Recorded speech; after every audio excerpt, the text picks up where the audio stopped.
قالوا برايد مسلمان ايرو دبيجن يا يكي مها بينجايا روجا عيدة عيدة چه بلكي كلمة عيد في عاجز ببن لدنيا دوات دبيجن روجا كيف خوشيا كاركر يعني عامل عيشي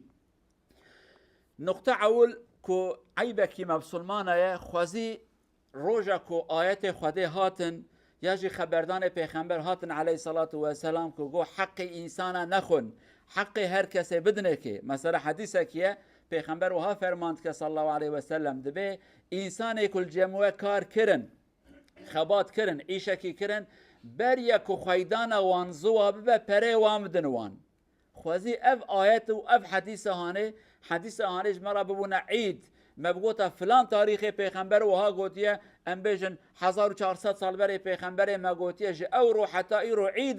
عیده وان انسان که کارو خباتت کن اما مع الاسف ام مسلمان به زمان دریج رمش